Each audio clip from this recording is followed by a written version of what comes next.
have the honor of a kickoff speaker for our Women's Leadership Initiative who has been incredibly effective at bridging so many gaps and who has shown exemplary leadership to all of us here at the university. So I invite you to join me in welcoming our 20th president, Dr. Sally Mason.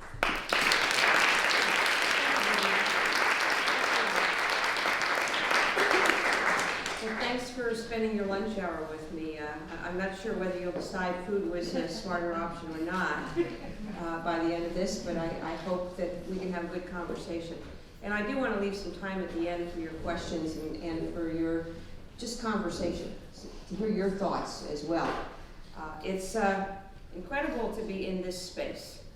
This space is a very special space on this campus. There have been many very famous people in this space, so I feel privileged to actually sit here. Many of them stand at that podium and read from their works.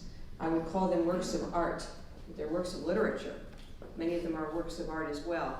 And many of them have gone on to win Pulitzer Prizes and very special awards in the world of writing. This is our writer's workshop, so it's very much a privileged space to be in, and I don't feel that I honor it because I'm not a writer.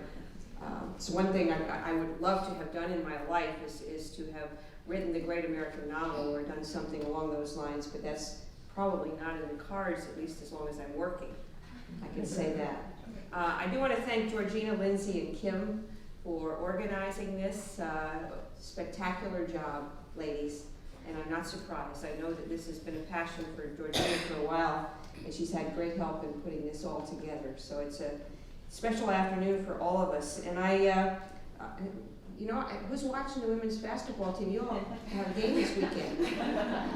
Just put in a plug on Sunday. You can go watch what I think is going to be a fabulous season with some really, really talented women, and I'm looking forward to women's basketball this year, as I always do. So stay tuned. This is the time of year where we have sports more than we can possibly enjoy, and it's a lot of fun.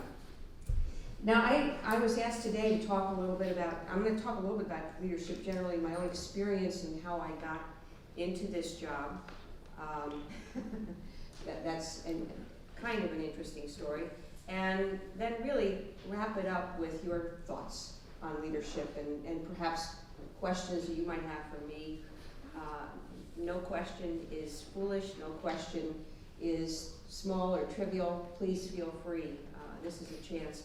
I do have to say that in today's world, I'm probably not the first to tell all of you things change rapidly. Lots of things going on. Technology is driving a lot of things. I am not the world's best user of technology. I am not on any social network of any kind, much to the chagrin of my family and sometimes my friends. I don't do LinkedIn, I don't do Facebook, I don't do Twitter. I don't have time for any of those things, and I'm impressed when people do have time for those things. It just has not been something that I wanted to spend the time learning to use and be effective at, for better or for worse. So while I'm sitting here telling you how fast the world is changing and how much technology is driving things, I'm also telling you that I'm not necessarily keeping up the way one should. I have lots of people around me who are able to help me understand what might be out there in the social media world, what might be out there in the greater world. Now, many sectors of the world, geographic and institutional, haven't yet fully embraced the diversity that's out there as it exists. For example, here in Iowa, this week, Iowa made history by electing its first woman to a national seat, to the Senate. In our own state legislature, as of this past Tuesday's election, the number of women who will serve in the Iowa House will grow from 25 to 26. That's positive, out of a total of 100. So that's about 25%. That's not bad, actually, for women's representation in something like elected politics. But the Senate, 50 seats in the Senate, and women previously held 10 seats there, and it's going to drop to 7 or 8, depending on who replaces Senator Ernst. And we don't know that yet. So that number's dropped. And that's That's a very small number. That's less than 10% of the Senate. So, you know, it's all relative. It's all interesting when we think about these things. Even today, nationwide, less than a quarter of all elected officials are women. So in terms of women running for elected office, that's still a more rare event than not. And even those who choose to run for office, the chances of their winning that seat is still sometimes not necessarily the easiest thing that they could do. Women currently hold less than 5% of the Fortune 500 and Fortune 1000 CEO positions.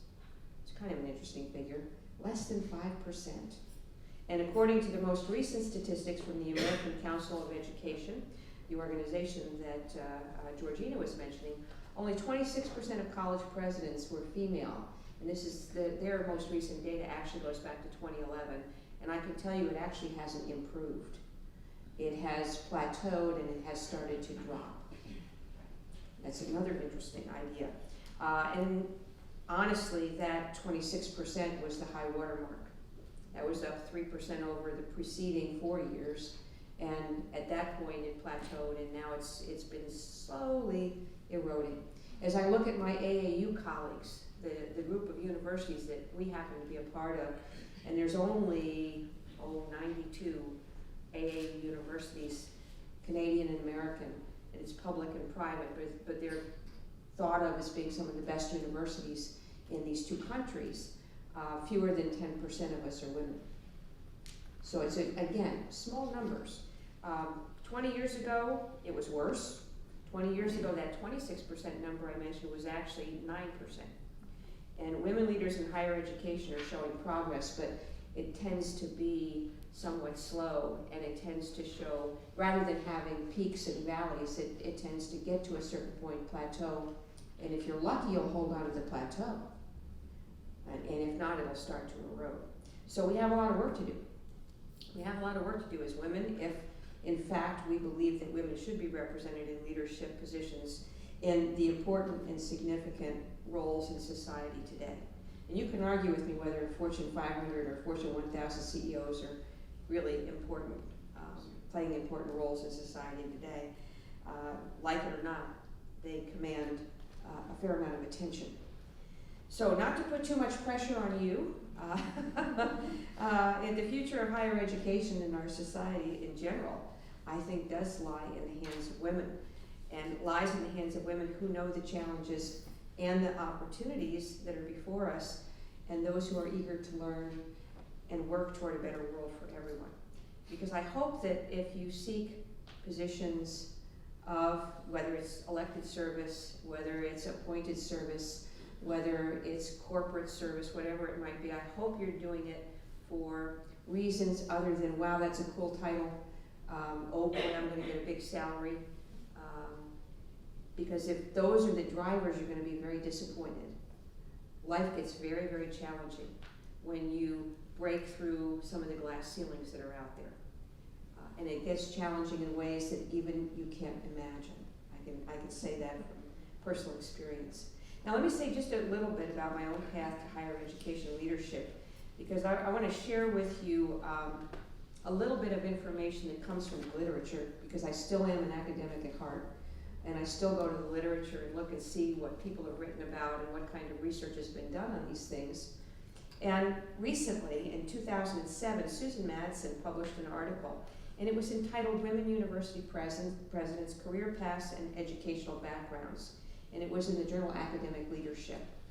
And she pointed out in her article that what she calls informal or nonlinear paths to the presidency, while not universal, are very, very common for women. Now, what does that mean? Well, most women I know, myself included, will tell you, we never planned to do this. That was never part of the life plan. That was probably never even on the radar screen. And as a first-generation college student, if you'd asked me, even when I was an undergraduate, if I knew who was in charge of the university, I couldn't have told you. I had no clue. I assumed there was a president. And back in those days, presidents, they lived in big houses and you rarely saw them. So it was not something that was commonly spoken about, nor did students necessarily have some idea. And in fact, since I was in school 1968 to 1972, most presidents hid during that time. We have to understand the age group I'm talking about, because what was going on college campuses, we were demonstrating, we were rioting, we were creating all kinds of havoc because we didn't like the Vietnam War. We wanted equal rights for women, we wanted civil rights for everybody, and we couldn't find a cause that we couldn't demonstrate for. It just was the way it was.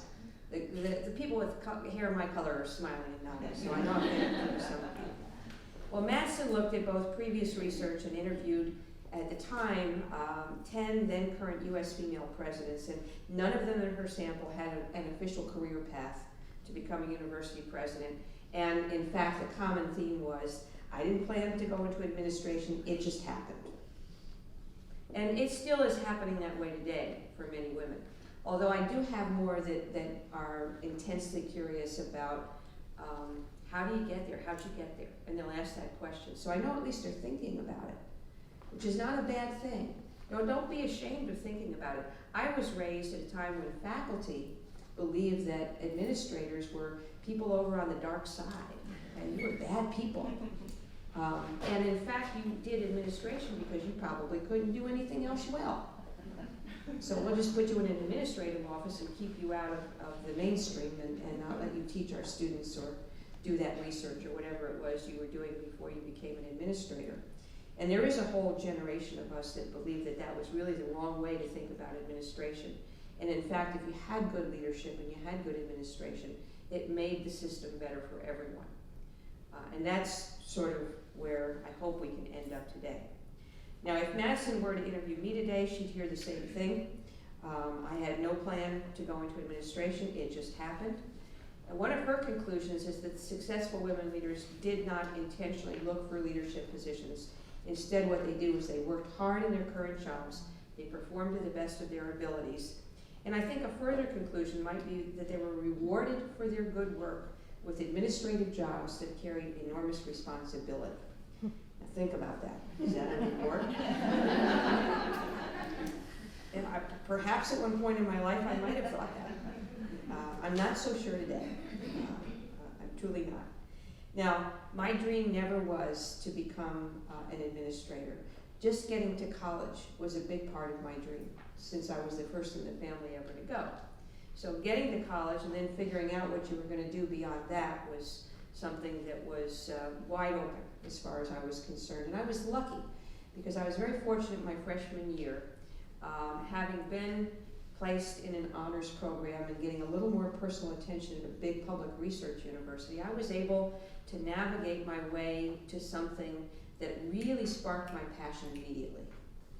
I got hooked up with a professor, a young professor. Actually, I was assigned to the most senior professor in the biology department at the University of Kentucky, where I was an undergraduate, largely because I was in the honors program. And so they thought, well, we're going to take these really smart kids and we're going to give them to the senior, most distinguished person in the department, which in theory was a great idea. So I went to see him, and I'd actually been doing some work with him even during my freshman year. He was a well-known, very well-known naturalist and field biologist, and had written all of the natural history manuals for the state of Kentucky, and was working on several that I was helping him with.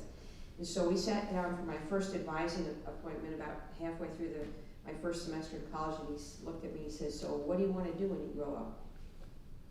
And I said, well, I think I want to do what you do. I want to be just like you. And he said, no. He said, ladies don't do that. Girls don't do that. He says, if you really, really think biology is what you want to do, you should probably go work in a lab somewhere and see if that's what you want to do. So it seemed like good advice to me. What did I know?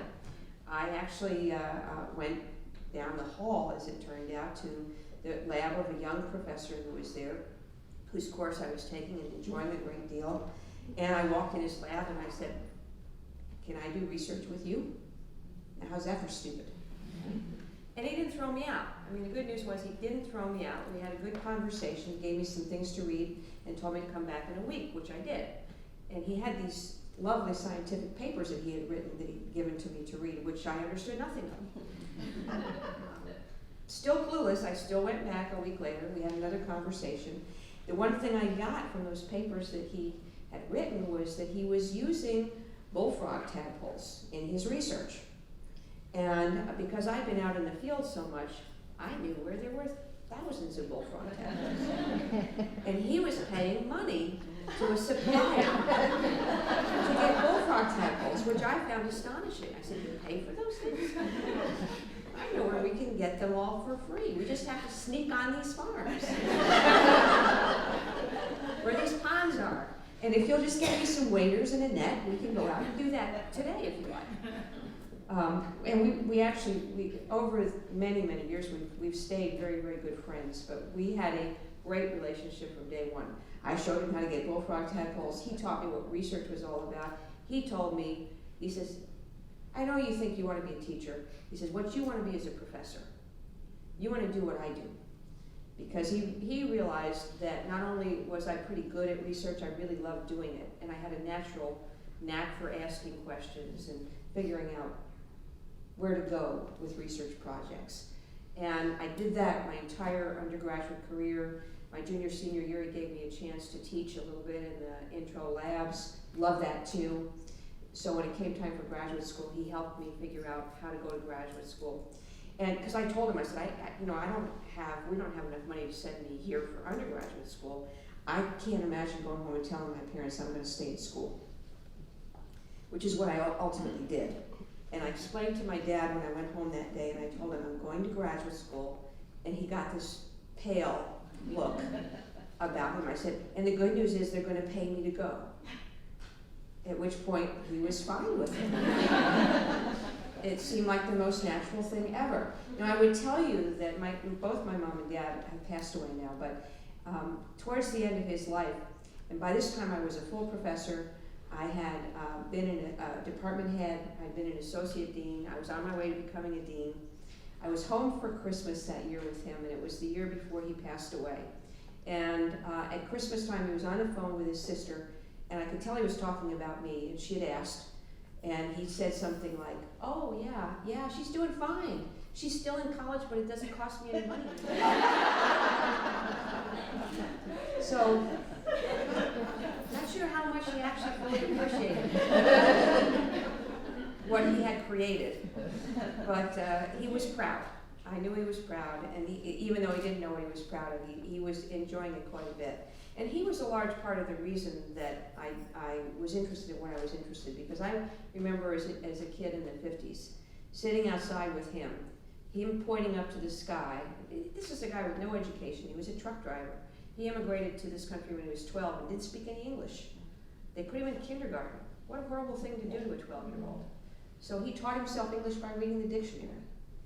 And then got himself in the 6th or 7th grade within 6 months, and finished the 8th grade before he had to go to work. Fought in World War II. I mean, he's the classic American dream, coming over from Europe and being able to make a life for himself and his family, and make a better life for himself and his family. And we'd sit outside at the night sky and watch Sputnik go overhead. And this was a big deal. He was very patriotic. He fought in World War II, and he was in the VFW, and he was the head of the VFW, and it was a big deal for him. And the fact that the Russians had that satellite up there was huge. Coming from Czechoslovakia, that had been invaded by the Russians, that was perhaps the worst thing that he could imagine happening. So his daughter becoming a scientist was a big deal, to say the least. And it all was because of Sputnik, what can I say? There were a lot of us from the 60s and 70s that were driven into science because of Sputnik. We probably need another Sputnik at this point in time. So the University of Kentucky, I was really started on my way, and interestingly enough, this was my first Iowa connection, because that young professor who actually started me on my path to become a professor was an alum of the University of Iowa. Go figure. And then a little while later, when I got into a PhD program at the University of Arizona, my PhD advisor turned out to be an alum of the University of Iowa. So little did I know years later that I would be able to go back to my PhD advisor and ask him for money. That felt pretty good, actually. So I go visit him and solicit him now for gifts for the university, which works. I think it works great. But that was really the way that I got into graduate school, on my way to where I am today. Now, graduate school in 1972, I have to tell you, was quite an interesting experience as well. Not so different from my first days as an undergraduate in Kentucky. So I go to Purdue and I go to Purdue thinking I'm going to get a PhD at Purdue. And 1972 was the first year of Title IX. Now, I didn't know that at the time. I didn't know what Title IX was. Could care less. Made no difference in my life, so I thought. Well, this entering class of biology graduate students was 50-50 men and women. And none of us women realized that had never happened before. And it was because Title IX was driving certain behaviors, and people were worried about losing federal funding, and they didn't do this and they didn't do that. I didn't even know that this was going on. But that first week of graduate school, each of us women were assigned to the same advisor. We would go in to see him as he was setting us up to understand what was expected of us, and he was giving each one of us the same line. Don't expect you're going to succeed. Don't worry about it. We just had to accept all these women this year because we were afraid we were going to lose our federal funding. Well, not surprisingly, all of us women started talking to each other. You know, what's going on? What is this strange conversation we're having with people? Well, that hadn't bothered me as an undergraduate, and it didn't bother me that much as a graduate student. It bothers me more in retrospect. You know, I find it more offensive now than I did then, just because it was more normal for those kinds of things to happen to women.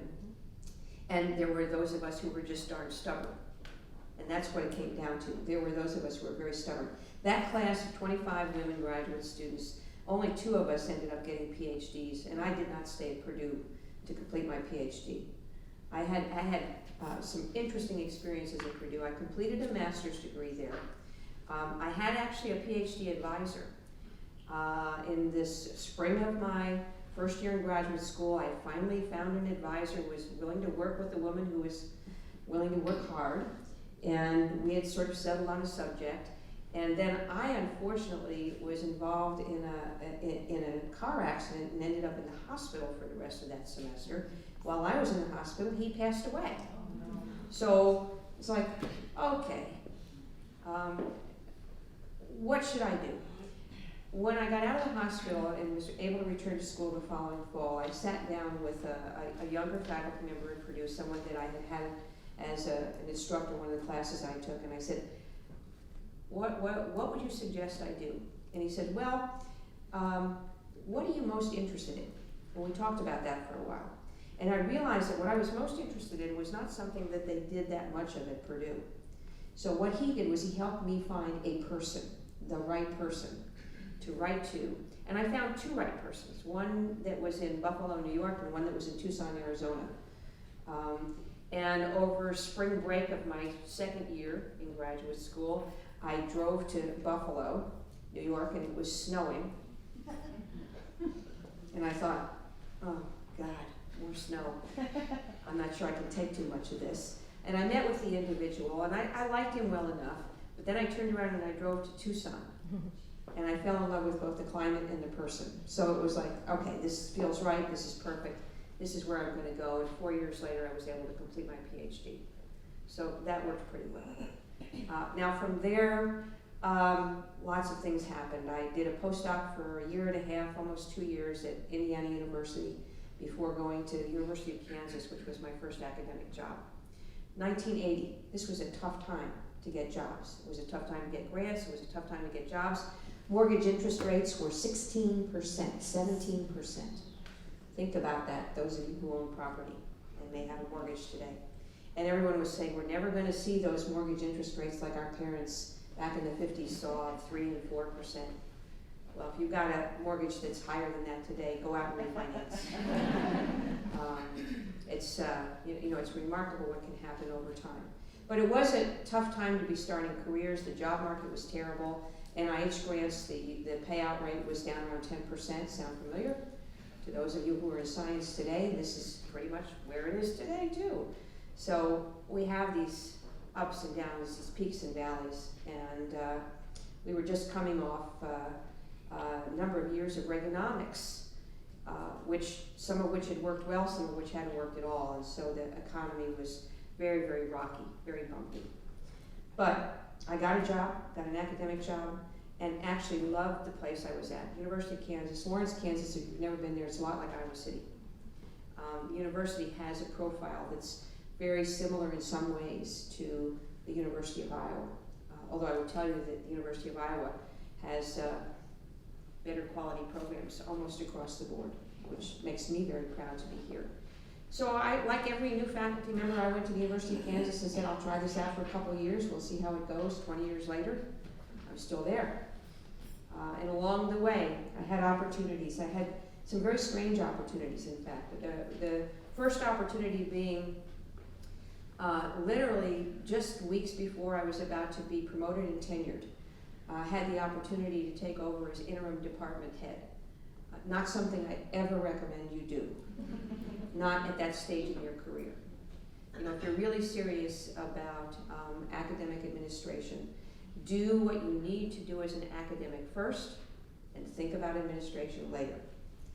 But I was persuaded by my colleagues to take over as the interim department head, largely because, you'll love this is very female, but largely because they knew the dean wanted me to do it, and they figured I could leverage the dean for stuff for the department, which is what I did. So the dean who had approached me with this, I said to him absolutely no when he approached me with this opportunity, and my colleagues found out about it and said, no, here's what you need to do. Go back and tell the dean yes, but say you'll only do it if he'll give you all these resources that we need from the department, including faculty lines and a department head from outside and equipment, startup packages, all the stuff that we're still asking for today when we do these kinds of things. So I did that, and much to my surprise, he said yes. Now, what I didn't realize is that my colleagues had been a little disingenuous with me, because we got permission to hire a department head from outside. Little did I know it was going to take 2.5 years to do that. So I ended up interim department head for 2.5 years. Now, what happened during those 2.5 years was interesting. I was dreadful at the beginning. I was horrible. I didn't know what I was doing. And I can remember the first year where I was trying to evaluate the faculty to give them raises. And I shared with them all the comparisons I did among them.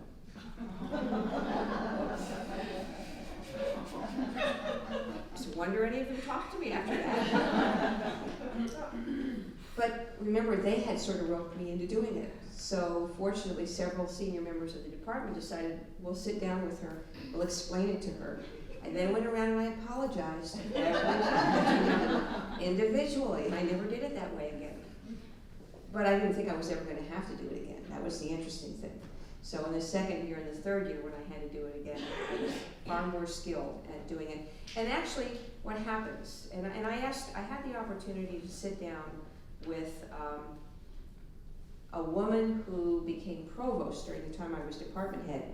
And it was interesting because they had to bring me into the negotiations to bring her to the University of Kansas as provost because I would be her department head. I was blown away by this. You know, this woman had been doing a medical school, she had done a whole lot of things, and I got to become very good friends with her. And I asked her, I said, so how'd you make the change? What happened along the way? And she said, well, I woke up with it one morning and I realized that I was way more invested in how I was going to be helping my colleagues succeed than I was in how I was going to be helping myself succeed. And it's true, that happens. And when it does happen, that's when you know you're on the right track with administration. If your mind goes in that direction, if you're no longer worried about what award will I win this year, what papers will I publish this year, what grants do I have to write to make myself successful this year, then you know your head's in the right place to make the transition to administration, because it's no longer about you. And if you think it is about you, that's when you need to think about doing something else. It isn't, and it shouldn't be. It should always be about how do I make this institution better? How do I make the people at this institution the most successful they can be? Usually it's get out of their way, or find ways to get stuff out of their way. That's the best thing administrators can do, is make it easy for the people here to do what they do best and do what they love. Now, you don't want every faculty member making that transition. You want faculty, in fact, the most successful faculty, the most famous faculty, the Pulitzer Prize winners are the ones that can spend the time it takes to sit down and only focus on what it takes to be successful at that one thing that they are probably best in the world doing.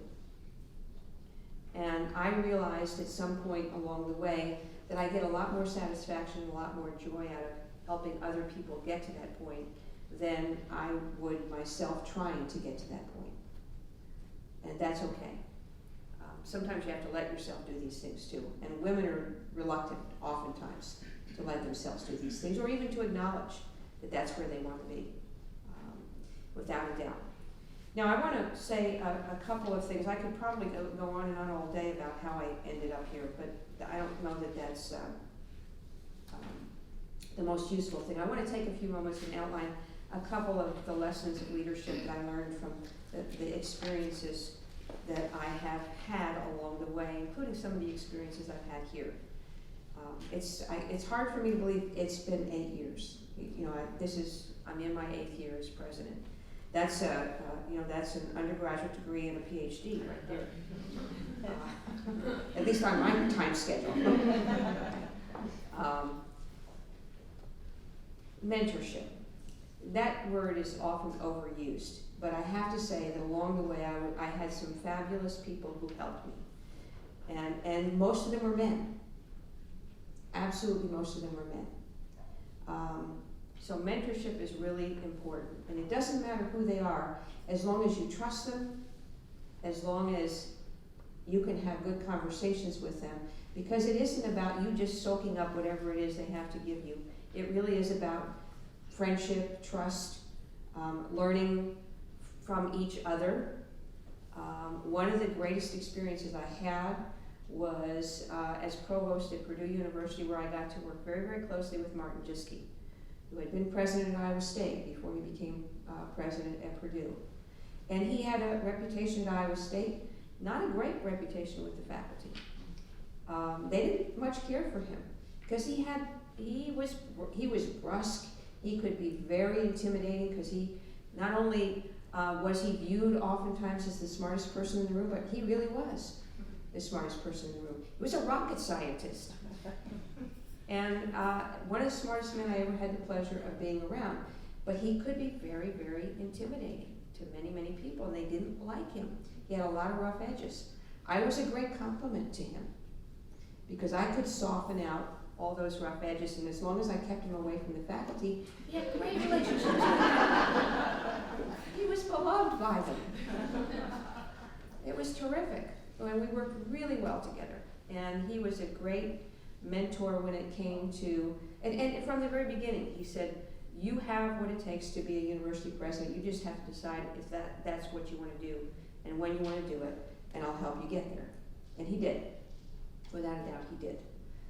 So he was tremendous. I had a similar mentor when I was associate dean, and the dean who sort of groomed me to be dean. So those relationships can be really important in your life, and you shouldn't, don't underestimate them. And you don't know when they're going to sort of pop up, and when they do, cherish it, because those are people that become your friends for life. I'm still in contact with my undergraduate advisor. I'm still in contact with my PhD advisor. I'm still in contact with the dean and with Martin and with others along the way who continue to help me even today, which is a great thing.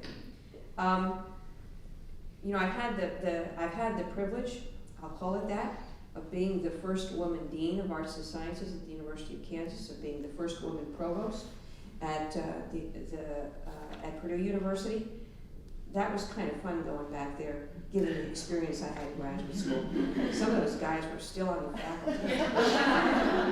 And I reminded them every chance I got. That was real fun. I was kind of glad to get here and not be the first woman president at the University of Iowa. That doesn't make it easier, I can tell you that. So even if you're not the first in whatever, and people are making a whole big deal over it, there's still challenges that come along with it. And that brings me to the second point, opportunity. One of the things that women are often fearful to do is keep doors open for as long as they can and take advantage of opportunities that might come their way. Sometimes because family will dictate some of those things, sometimes because fear. I mean, let's be honest. Sometimes it's just fear of the unknown. And fear of the unknown can be one of the biggest detriments to women being willing to just take the step forward and try it out. What's the worst that can happen? You can fail. And that's not the worst that's going to happen to you. Honest to God. Failure is an option. We had Tom Brokaw here a few years ago, and he's a great story. Gave him an honorary doctorate because that was the only way he was ever going to get a University of Iowa degree. He tried. He started here when he was a freshman, and he failed miserably. At the end of his first year, he had spent more time in the airliner than he had in class, and we invited him to leave. And he's the first to admit this. And the title of his commencement speech was, "Failure is an Option." There are some things in life, you know, if you're going to go up in space, failure is not an option. But most things in life, failure is an option. And the fear of failure is the biggest detriment to knowing whether or not you can succeed. And you know what? If you want to succeed and you want to work at it as hard as you possibly can, chances are good you will. So I always counsel women, if it's what you really want to do and you've got that energy and drive to do it, then by all means, go for it. Don't be afraid of it. Third, engagement and service. And I do want to spend just a couple minutes on engagement and service because that's what it really comes down to. Like I said, it's no longer all about you. It's no longer all about becoming a famous scientist or a famous writer, fill in the blank, whatever it is you've been doing. It's now all about service and engaging with people in order to make that service meaningful. I was absolutely passionate about biological research. And today, there are days when I miss being in the lab, I miss being around students, I miss the things that I was able to do for so many years. I do miss that, without a doubt. But that doesn't diminish at all my enthusiasm for what I get to do as a university leader. Sometimes we need to pitch in to make life better for everybody. I think women understand that better than most people do, because we tend to be oftentimes caregivers. We tend to have more traditional roles when it comes to giving to others. So, like it or not, it's out there. We might as well take advantage of it. And why not use the skills that we can develop and use them for these good purposes? Leadership is not only about individual talent and skill, it is about having a very deep understanding about the world around us today. If you're oblivious to things around you, it's going to make it very hard in a leadership position to make that meaningful. I have known people that I think are borderline Asperger's that seem to end up in leadership positions, and it's astonishing to me that they're so unaware of their surroundings and the people around them and how people around them are being affected. It's quite, it's maddening, actually. I've worked with people like that, and I've tried very hard to try to understand what makes them tick, and it can be very challenging, to say the least. But I do think leadership is about a deep commitment to making life better for our communities and our society, and it's about understanding what engagement with others means. And if you like that, if you like being around people, I wouldn't describe myself as an extrovert, but I've been around groups of people and gotten comfortable enough talking to people that I can do this without having the panic attack that some people get when they find themselves doing public speaking or trying to connect with an audience. And it started by having to lecture to 500 freshmen at a time and trying to get through to them and see what would make them get excited about biology. really helped. So moving from, most of us that are academics, I would say, are often academics because by nature we're introverted. And to draw out the extrovert in us takes a little extra effort. And lecturing to large classes, I have to say, will get you into a mindset that you can do almost anything if you can do those lectures successfully. Leadership is not only about being at the top of an organizational hierarchy, not only about being the best in your professional field or community, but it's about humbling yourself. And if you don't keep sight of that, if you aren't willing to say I'm sorry, to apologize when you make a mistake, to fess up when things aren't going well, and to reach out and ask for help, leadership's going to be very lonely, and it's going to be probably not nearly as rewarding as it might be if you're willing to understand that we're all human, and we're all subject to making mistakes from time to time, and leaders are no different. In fact, leaders are usually put in the position of being able to make mistakes far more often on a daily basis than others who don't have those sets of responsibilities. Now, I've always enjoyed the idea of servant leadership, which was originated by Robert Greenleaf, and actually he was from Indiana. He was a Midwesterner. He retired early from the corporate world, and he founded something called the Center for Applied Ethics. And in 1970, this goes all the way back to 1970, he wrote an essay, The Servant is Leader. And in that essay he said, and this is a quote, "The servant leader is servant first. It begins with the natural feeling that one wants to serve first. Then conscious choice brings one to aspire to lead.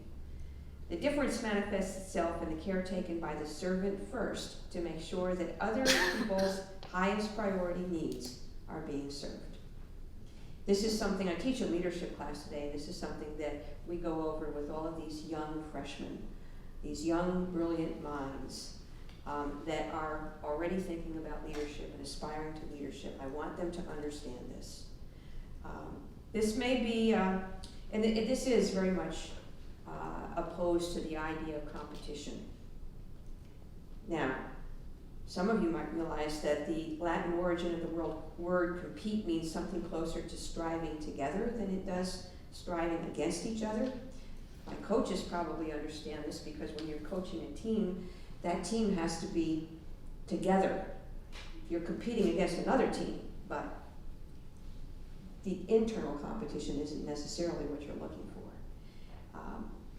For me, and it doesn't matter what job you're in, collaboration is probably the most important thing you can figure out how to do. And the more you can focus on that, the more you can do that successfully, the more fulfilling leadership is going to be. I don't naturally look to compete. If I'm forced into the position of having to do it, I will. And I'll be fierce. Absolutely fierce. And some of the toughest competitors that I know out there have been women. And oftentimes against pretty high odds. Because nobody expects you're going to succeed. And when you do, sometimes much to your own surprise, sometimes to my parents' surprise, by golly, people start paying attention. So when you proactively do what you can to make life better for others, you're practicing leadership. And it doesn't matter what your job title is, it doesn't matter what your position in your community or your organization is. In the end, that's what it's going to be about. That final lesson, I think it's my final one. Teamwork, partnership, collaboration. I want to just come back to that for just one last second. Because that really, without good people around you, one of the greatest conversations I had was when the Dean of Arts and Sciences back at Kansas was recruiting me to become an associate dean, and I didn't want to do it. You know, I was back in my lab and I was happy again, had lots of graduate students and lots of good stuff going on, and I needed to get promoted to full professor. And that was my out. That was what I told him. I can't think about anything administratively until I finish what I set out to do, which is prove myself as a scholar, because I saw too many women get sidetracked too early in their careers and then be unable to move into positions like I have today, because they weren't equals in the eyes of their fellow faculty. They hadn't completed that final step. Sad but true. And it's still true to some extent today, although there are different pathways now into some of these leadership roles. But partnership and leadership, the last piece of advice I'll leave you with was the one I got at lunch that day when he was trying to recruit me, and he was trying to play to my ego, which doesn't work all that well with me, but that's okay. I took to heart what he said.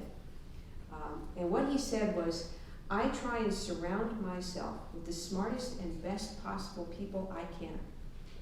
Smarter than me, because in the end, not only will they make me look good and succeed themselves, but the institution will benefit.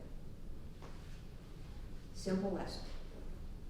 And it has steered me well. I am blessed to have an extremely talented team around me. Georgina is certainly one of those as a member of my cabinet that I get to work with on a regular basis. But as I look around this room and I see so many familiar faces, I have the pleasure of knowing and getting to work with so many of you too.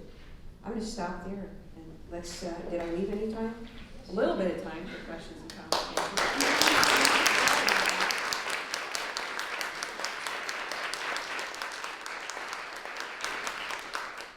Yeah, I don't know if we have time. I have a quick story that I'd love to tell if there's time. That'd be great, yeah. I had the opportunity when I was provost at Purdue to travel to the United Arab Emirates and to do a review at the request of a friend who was over there working at one of the universities over there, to do a review of the higher ed in the UAE. Now the UAE in the Middle East is probably one of the more Western friendly places in the Middle East. So I didn't have to worry about dress. I didn't have to worry about, there were times when I couldn't shake hands with individuals because that was not permitted. But I did have the opportunity at the end of this visit to sit down with the Sheikh, who was the Minister of Higher Education for the UAE, and the US ambassador to the UAE, who at the time was a woman. And before the Sheikh came in, before the minister came in, she and I were talking, and I said, you know, the strange thing that I've observed here is that they have a wonderful infrastructure. They put a lot of money into building these universities. They have everything you could possibly want and more because they have all this money. And all the women are taking advantage of higher education, and very few of the men. And she said to me, well, the men don't because at 17 they're handed wealth.